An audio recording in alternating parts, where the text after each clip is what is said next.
Having done these two countries, both separately and then together in comparison, what's emerging for you about shared characteristics, shared clues for change as we go forward?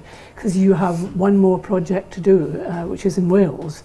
I'm delighted about that. So what have you learned so far from the approach that you've taken? And actually, what is it telling us all about the system? And then you're going to go into Wales to test things even further.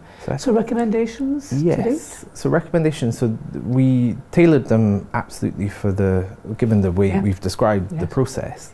It would be very strange to come out the other end with 5, 10 recommendations that were exactly the same in Scotland and Northern Ireland. So in Northern Ireland, what we saw is there was a need to bring this together. Now, some of that can happen without politicians, some of it needs the politicians back in place. But by that, I mean bring it together around the things we're trying to achieve. So not architecturally, not in terms of how it's administered, but let's focus on what we're trying to achieve through the skills system and focus schools through to universities and everything in between on trying to achieve those things. So for us, that recommendation was around deciding and agreeing missions for the skills system in Northern Ireland and bringing that together, bringing the whole of the post-14 really education system together to really concentrate on those missions so that we can get collaboration rather than competition, because that was one of the big, I suppose, downsides in Northern Ireland. There was pretty unhelpful competition between different parts of the system. And I think the obvious, we talked about it, but an automation and an ageing theme to that has to be there.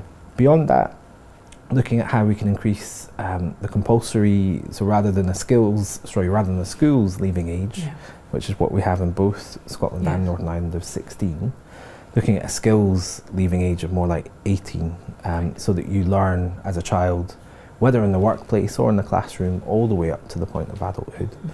Beyond that, looking at older learners and trying to get Northern Ireland up to some of the levels we see in the Nordic countries and in Singapore and across the world, where they really are beginning to wrestle with these disruptions. What they've done, one of the biggest responses, has been to increase the participation rate for over 21s and over 25s. Quite right. And so yes, that's a big theme and a big recommendation for Northern Ireland.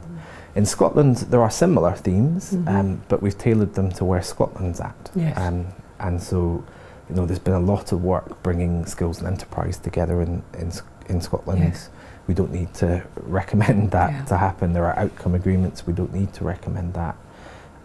But very much looking in Scotland at what we can do in a similar way to, as I've described in Northern Ireland, but through different means, to focus people's minds and energies on automation, on ageing, on disruption more generally, and on a real focus on lifelong learning rather than a pure focus on the young.